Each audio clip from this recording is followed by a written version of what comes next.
বিসমিল্লাহির রহমানির রহিম। মঞ্চে উপবিষ্ট সম্মানিত অতিথিবৃন্দ এবং আমার সামনে বসা আমার প্রিয় ভাই ও বোনেরা, আসসালামু আলাইকুম। আমরা সবাই এমন একটি রাজনৈতিক দলের সদস্য, এমন একটি রাজনৈতিক দলকে রিপ্রেজেন্ট করি, এমন একটি রাজনৈতিক দলের জন্য গত 15 বছর যে যার যার জায়গা থেকে সর্বোচ্চ ত্যাগ স্বীকার করেছি, যেই রাজনৈতিক দলটি বাংলাদেশের স্বাধীনতার সংগ্রামের সঙ্গে ওতপ্রোতভাবে জড়িত। যখন 25শে মার্চ কালো রাত্রে আওয়ামী লীগের প্রধান সহ তাদের বেশিরভাগ নেতাকর্মী দেশটা থেকে পালিয়ে গেল, তখন সাহসিকতার উজ্জ্বল নক্ষত্র হিসেবে সেখানে উঠে দাঁড়ালেন শহীদ প্রেসিডেন্ট জিয়াউর রহমান এবং তিনি বললেন, উই রিভল্ট।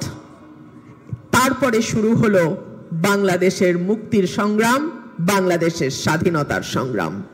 এবং এই সংগ্রামে বাংলাদেশের আপামর মানুষ শহীদ প্রেসিডেন্ট জিয়াউর রহমানের নেতৃত্বে ঘাটে মাঠে যার যার জায়গা থেকে একটা রক্তক্ষয়ী যুদ্ধের মাধ্যমে স্বাধীন করলো বাংলাদেশ। সুতরাং বাংলাদেশের স্বাধীনতার ইতিহাস, বাংলাদেশের মুক্তির ইতিহাস, বাংলাদেশের পাকিস্তানি হানাদার বাহিনীর হাত থেকে বাংলাদেশকে দখলমুক্ত করবার ইতিহাসের সঙ্গে বিএনপির প্রতিষ্ঠাতা শহীদ প্রেসিডেন্ট জিয়াউর রহমানের নাম ওতপ্রোতভাবে জড়িত। আমরা এমন একটি রাজনৈতিক দলের কর্মী, সমর্থক, এমন একটি রাজনৈতিক দলের সঙ্গে নিজের জীবনকে যুক্ত করেছি যে রাজনৈতিক দলটি স্বাধীনতার পর বাংলাদেশের মানুষকে তার জাতীয় পরিচয় দিয়েছে। আমরা সকলেই বাংলাদেশী হিসেবে সাংবিধানিকভাবে আমাদের পরিচয় লাভ করেছি। আমরা এমন একটি রাজনৈতিক দলের কর্মী এবং সদস্য যেই দলটি বারবার বাংলাদেশের মানুষকে গণতন্ত্র, তাদের ভোটের অধিকার ফিরিয়ে দিয়েছে।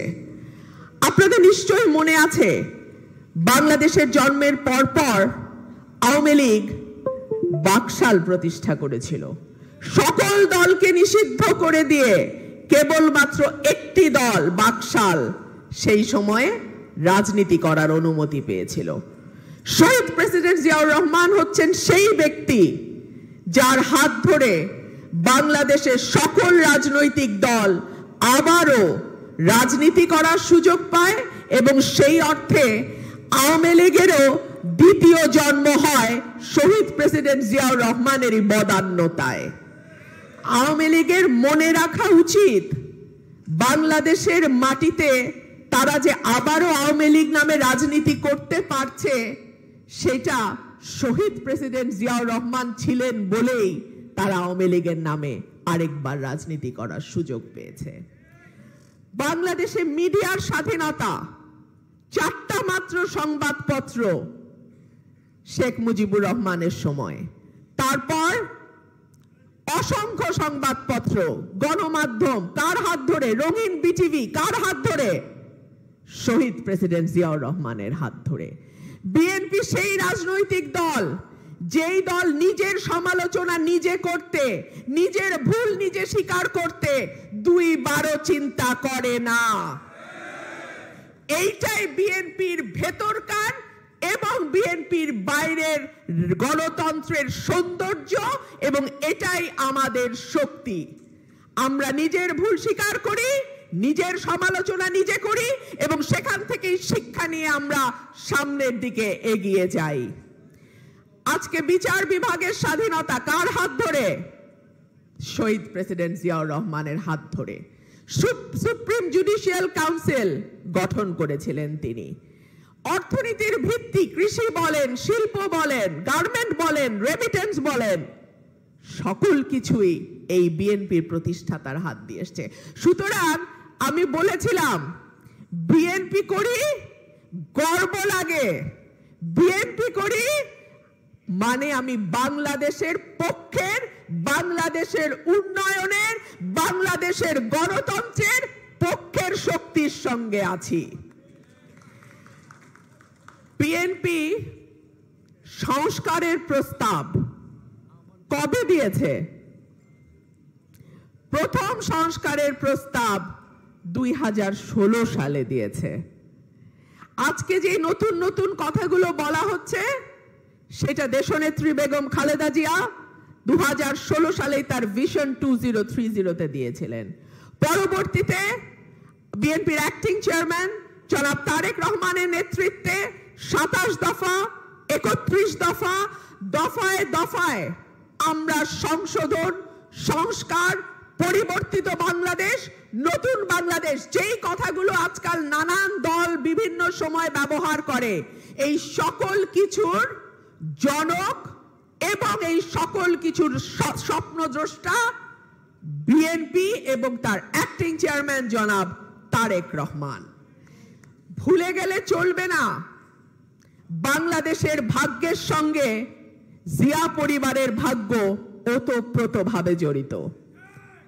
সেই কারণেই যখন বাংলাদেশ খারাপ থাকে, বাংলাদেশের মানুষ কষ্টে থাকে, তখন শহীদ প্রেসিডেন্ট জিয়াউর রহমানের পরিবারও কষ্টে থাকে। যখন বাংলাদেশের মানুষ ভোট দিতে পারে নাই, গুম হয়ে গেছে, বিচার বহির্ভূতভাবে হত্যা করা হয়েছে, বাংলাদেশের মানুষের নামে যারা একটু ভিন্ন মত পোষণ করে, যারা সরকারের সঙ্গে তাল মিলিয়ে চলে না, একটার পর একটা মামলা হয়েছে, মিথ্যা মামলা হয়েছে, কারাগারে নিয়ে গেছে, চাকরি পায় নাই, ব্যবসা করতে পারে নাই, এলাকায় থাকতে পারে নাই, এলাকায় ঢুকতে পারে নাই।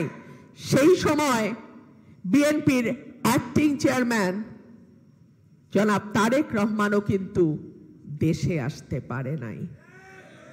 সেই সময় ৭৬ বছর বয়সে দেশনেত্রী বেগম খালেদা জিয়া, যিনি বাংলাদেশের আরেকটা নাম হয়ে দাঁড়িয়েছেন, তাকে কারাগারে যেতে হয়েছে। তিনি চিকিৎসার সুবিধাটুকুও পান নাই, অর্থাৎ তার ন্যূনতম যে মানবাধিকার সেটারও লঙ্ঘিত হয়েছে, সেটাও তিনি পান নাই। সুতরাং জিয়া পরিবার যখন ভালো থাকে, বাংলাদেশের মানুষও ভালো থাকে। বাংলাদেশের মানুষের ভাগ্যের সাথে দেশনেত্রী বেগম খালেদা জিয়া এবং আমাদের সকলের প্রাণপ্রিয় নেতা অ্যাক্টিং চেয়ারম্যান জনাব তারেক রহমানের ভাগ্য সরাসরি জড়িত। নতুন নতুন কথা শুনি, বিএনপি নাকি নির্বাচন করে। খালি বিএনপি কি মাত্র নতুন নতুন নির্বাচন করে, নাকি বিএনপি একমাত্র দল যারা গত 17 বছর ধরে একটা সঠিক, সুন্দর, নিরপেক্ষ, গ্রহণযোগ্য নির্বাচনের কথা বলেছে? এই একটা সঠিক এবং নিরপেক্ষ গ্রহণযোগ্য নির্বাচনের জন্য বিএনপির নেতাকর্মীরা কি অকাতরে জীবন দেয় নাই? বিএনপির নেতাকর্মীরা কি দিনের পর দিন, মাসের পর মাস, বছরের পর বছর কারাগারে থাকে নাই? বিএনপির নেতাকর্মীরা কি চাকরি পায় নাই, ব্যবসা করতে পারে নাই, এলাকায় ঢুকতে পারে নাই, এই ঘটনা ঘটে নাই? তাহলে কি করে বলে যে বিএনপি এখন নির্বাচন চাচ্ছে?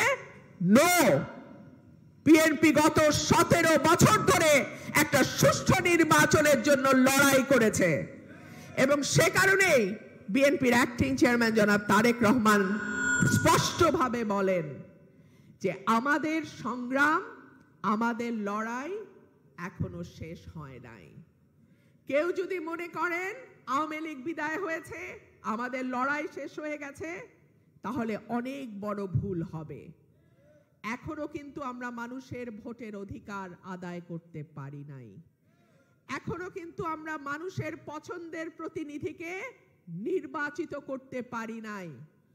এখনো কিন্তু আমরা একটা জবাবদিহিতামূলক সরকার প্রতিষ্ঠা করতে পারি নাই। এখনো বাংলাদেশ অনির্বাচিত অন্তর্বর্তীকালীন সরকারের হাতে আছে। সুতরাং যতদিন পর্যন্ত না বাংলাদেশে একটি সঠিক, সুন্দর নির্বাচনের মাধ্যমে একটি সরকারকে, আমরা নির্বাচিত সরকারকে আনতে পারবো, ততদিন পর্যন্ত আমাদের এই সংগ্রাম, এই লড়াই, এই যুদ্ধ অব্যাহত থাকবে। আপনারা কি আছেন আমাদের সঙ্গে? আমরা সকলেই ঐক্যবদ্ধভাবে হাসিনাকে যেভাবে দেশ থেকে পালাতে বাধ্য করেছি, ইনশাআল্লাহ মানুষের দাবি, গণমানুষের দাবি, তার পছন্দের প্রতিনিধি নির্বাচনের অধিকারের যেই দাবি, সেইটাও আমরা প্রতিষ্ঠা করে ছাড়বো ইনশাআল্লাহ। বলা হয় কেবলমাত্র সুষ্ঠু হবে যদি বিএনপি নির্বাচনে জেতে। বিএনপি কি একবারও বলেছে আমরা নির্বাচনে জিতবো, আমরা ক্ষমতায় যাব? একবারও বলেছে? তাহলে এই কথাটি বারবার কেন বলে যে নির্বাচনে জিতলেই তারা নির্বাচনে যাবে এবং বলবে সুষ্ঠু হবে? আমরা তো একবারও বলি নাই। তারা নিজেরাই জানে, প্রত্যেকেই তো কথা বলে, আশেপাশের লোকজনের কাছ থেকে খবর নেয়, সবাই জানে ন্যূনতম একটা সুষ্ঠু ভোট যদি হয় ইনশাআল্লাহ শুধু শুধু জেতার মতন মেজরিটি না, 2/3 মেজরিটি নিয়ে বিএনপি সংসদে যাবে ইনশাআল্লাহ। কিন্তু সেটার জন্যে অতিরিক্ত আত্মবিশ্বাসী হওয়া যাবে না। আমাদের মনে রাখতে হবে আমাদের লড়াইয়ের মাটিটা কিন্তু কঠিন। আমাদের লড়াইয়ের মাটিটা আগের চেয়েও অনেক বেশি বিপদসংকুল। সুতরাং আমরা প্রত্যেকে যার যার ইউনিটে, কেউ কেন্দ্রে, কেউ জেলায়, কেউ বিভাগে, কেউ উপজেলায়, কেউ ইউনিয়নে, কেউ ওয়ার্ডে, আপনারাই কিন্তু আপনার এলাকার বিএনপি, আপনারাই কিন্তু আপনার এলাকার বিএনপির একমাত্র পোস্টার, একমাত্র প্রতিচ্ছবি। সুতরাং আপনি এমনভাবে আচরণ করুন, এমনভাবে চলুন যাতে মানুষ আরো বেশি ভালোবাসে বিএনপিকে, যেন আপনাকে দেখে মানুষ উদ্বুদ্ধ হয় বিএনপির হাতকে আরো বেশি শক্তিশালী করার জন্যে। আমরা রাষ্ট্র পরিচালনার দায়িত্বে যেতে চাই। কোন দলটি যেতে না চায়? সব দলই চায়। যেই দলের 2টা ভোটও নাই তারাও আশা করে, এবং এই আশা করাটা দোষেরও কিছু না। কিন্তু বিএনপি তার ইতিহাসে কোনোদিনও কারচুপির নির্বাচন করে নাই, কারচুপির নির্বাচন সমর্থন করে নাই, কারচুপির নির্বাচনে অংশ নেয় নাই, ভবিষ্যতেও কোনোদিন কারচুপির নির্বাচন করে বিএনপি ক্ষমতায় থাকবে না। বিএনপি যাবে মানুষের সমর্থন নিয়ে, মানুষের ভালোবাসায়, মানুষের হাত ধরে, এবং সেজন্যই আপনার এলাকায় আপনি এমন অবস্থা তৈরি করুন যেন বিএনপিকে মানুষ আপনার কারণে ভালোবেসে বিএনপির পতাকা তলে আসে। নতুন ধারার রাজনীতির কথা বলা হয়। আচ্ছা, নতুন ধারার রাজনীতিটা কেমন রাজনীতি বলেন তো? যেই রাজনীতিতে দল গঠনের আগেই কোটি টাকা ব্যয়ে সরকারি যানবাহন ব্যবহার করে একটা বড় ইনঅগারেশন সেরেমনি করে ফেলা হয়। এটা কেমন নতুন সংস্কার, নতুন দল, নতুন কথা? নতুন ধারার রাজনীতি কেমন রাজনীতি যে এক একজনের গাড়ির বহরে 155 থেকে 60টা গাড়ি থাকে, পার গাড়ি 5000 টাকা করে ধরলেও তো 3 লাখ টাকা নাকি? এই টাকা আসে কোত্থেকে? এই প্রশ্ন যদি করি, আমাদের তো 50 বছরের পুরনো দল, বাংলাদেশের সবচেয়ে জনপ্রিয় দল, বারবার ক্ষমতায় আসা দল, 5টা গাড়ির বেশি নিয়ে তো কোথাও যাইতে পারলাম না। 150টা গাড়ি কোত্থেকে আসে? নতুন ধারার কথা বলছেন, নিজের রাজনৈতিক জীবনে সেটা চর্চা করতে হবে। শুধু মুখে বললে তো হবে না নতুন ধারার রাজনীতি, সেই রাজনীতি চর্চা করে মানুষকে দেখাতে হবে। ঢাকা শহরের রূপায়ণ টাওয়ার 2টো ফ্লোর নিয়ে বিরাট অফিস, কেমন করে ভাড়া আসে কোথার থেকে? শুভাকাঙ্ক্ষীরা নাকি টাকা দেয়। শুভাকাঙ্ক্ষীরা কেন টাকা দেয়? শুভাকাঙ্ক্ষীরা কাদেরকে টাকা দেয়? শুনুন, আপনি যেমন রাজনৈতিক কর্মী, আমিও তেমনি রাজনৈতিক কর্মী। আমরা সকলেই জানি শুভাকাঙ্ক্ষীরা টাকা দেয় তখনই যখন তারা মনে করে যে দলটি আগামীতে হয়তো রাষ্ট্র ক্ষমতায় যাবে, রাষ্ট্র পরিচালনার দায়িত্বে যাবে। তখন নট নেসেসারিলি সবসময় কোনো অন্যায় কাজের জন্যে, তাদের ব্যবসা বাণিজ্য যাতে তারা আর একটু ভালোভাবে চালাতে পারে, সেজন্য তারা দলকে ফান্ডিং করে। এটা নতুন সংস্কৃতি না, এটা সেই পাকিস্তান আমল থেকে চলে আসছে। আপনারা ওয়েস্টে খবর নেন, ইউরোপ আমেরিকায় খবর নেন, সেখানেও কিন্তু বড় বড় ব্যবসায়ীরা রাজনৈতিক দলগুলোকে সহযোগিতা করে। কিন্তু কোন দলকে সহযোগিতা করে? যেই দলের ক্ষমতায় আছে বা ক্ষমতায় যাওয়ার সম্ভাবনা আছে। তাহলে কি আমরা ধরে নেব যে এনসিপি এখন ক্ষমতায় আছে? কি আপনারা জবাব দেন, মনে হয়? এনসিপি যদি ক্ষমতায় নাই থাকে তাহলে এই সহযোগিতা তারা কেন পাচ্ছে? সেজন্যই আমি বলেছিলাম আমাদের সামনের পথ আরো কঠিন। কঠিন এই কারণেই যে আপাত দৃষ্টিতে মনে হচ্ছে দলটি যেন ক্ষমতায় নেই, কিন্তু দলটি ক্ষমতায় আছে, ক্ষমতায় থাকার সকল সুযোগ সুবিধা তারা পাচ্ছে। এবং এই অবস্থায় তারা যদি নির্বাচনে যায়, আপনি কি মনে করেন যে আর 10টা দলের সঙ্গে তাদের একটা লেভেল প্লেইং ফিল্ড আছে? নো, তাদের লেভেল প্লেইং ফিল্ড নাই। একটা অসম ক্ষেত্রে আমাদেরকে নির্বাচনী যুদ্ধটা করতে হচ্ছে। এই সকল কিছু আমাদের ভাবতে হবে। দেখুন, আমি একটা কথা শুনি যে ফেসবুকে তাদের অনেক ভিউ, অনেক কমেন্ট, অনেক লাইক, অনেক শেয়ার। আমরা তো বটেশ্বরের কথা শুনেছি না? আমার বড় ভাই একটু আগে বটেশ্বরের কথা বলে গেছেন। বটগাছ মানে কি জানেন?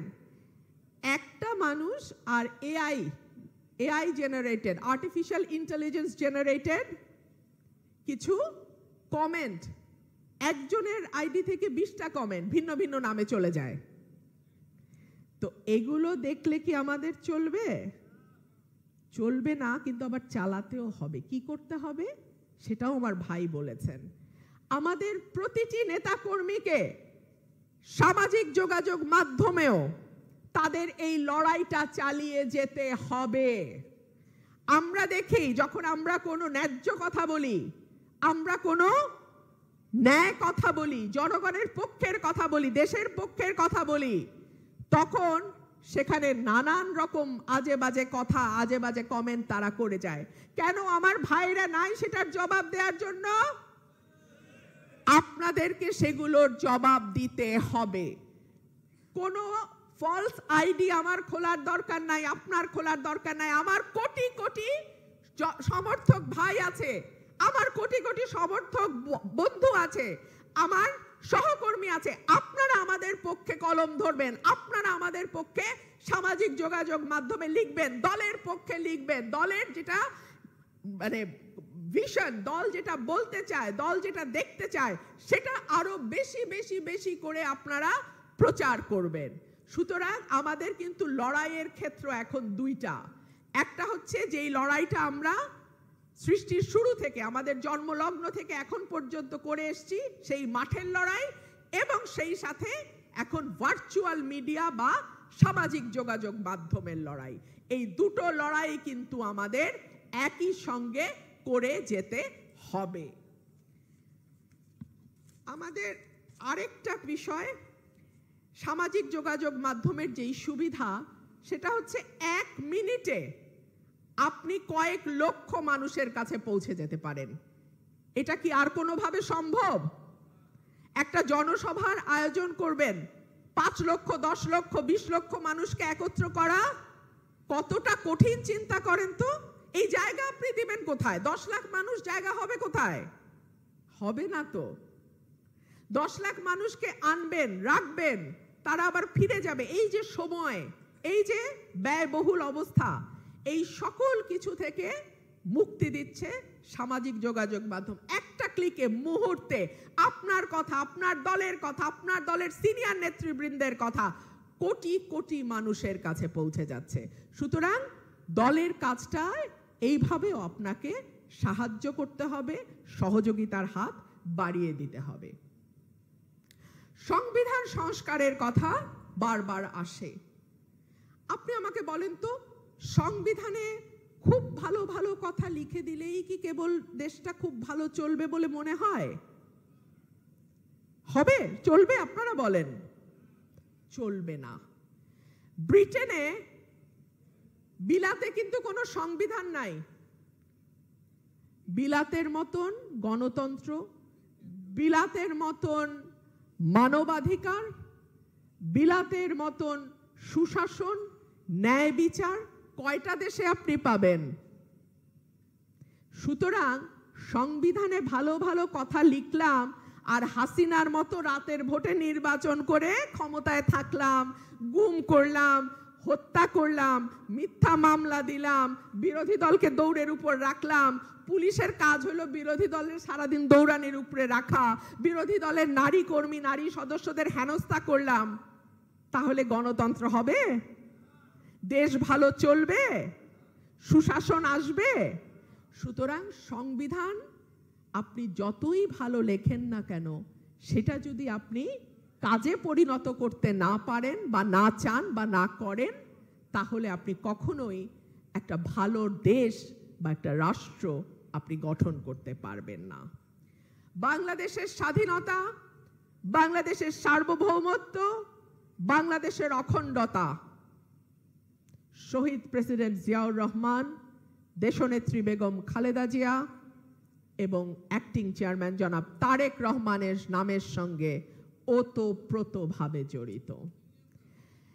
শহীদ প্রেসিডেন্ট জিয়াউর রহমান এবং দেশনেত্রী বেগম খালেদা জিয়া তাদের এই পুরো জীবনটা উৎসর্গ করেছেন বাংলাদেশের কল্যাণে, বাংলাদেশের মানুষের কল্যাণে। বিএনপির অ্যাক্টিং চেয়ারম্যান জনাব তারেক রহমান একমাত্র নাম, যেই নামে বাংলাদেশের স্বাধীনতা, সার্বভৌমত্ব, অখণ্ডতা, গণতন্ত্র, মানুষের অধিকার এবং বাংলাদেশের 18 কোটি মানুষকে আপনি এক সুতায় গাঁথতে পারবেন। সুতরাং কোনোভাবেই কোনো রকম ষড়যন্ত্রকে এতটুকুও প্রশ্রয় দেওয়া যাবে না।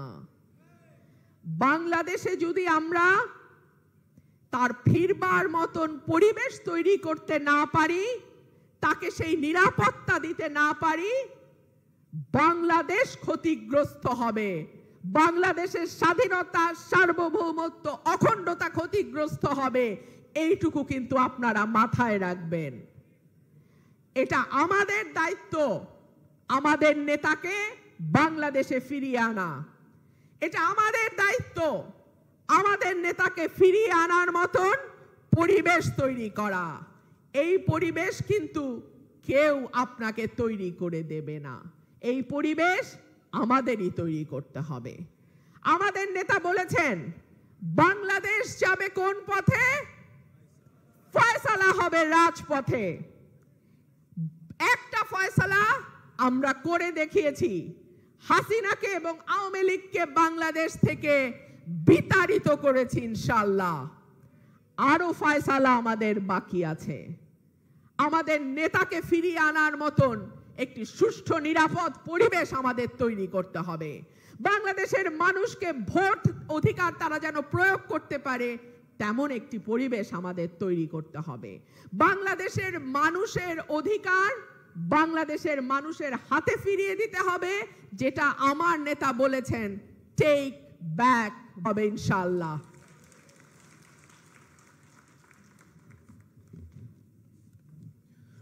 ধন্যবাদ ব্যারিস্টার রুমিন ফারহানা আপনাকে চমৎকার আলোচনার জন্য।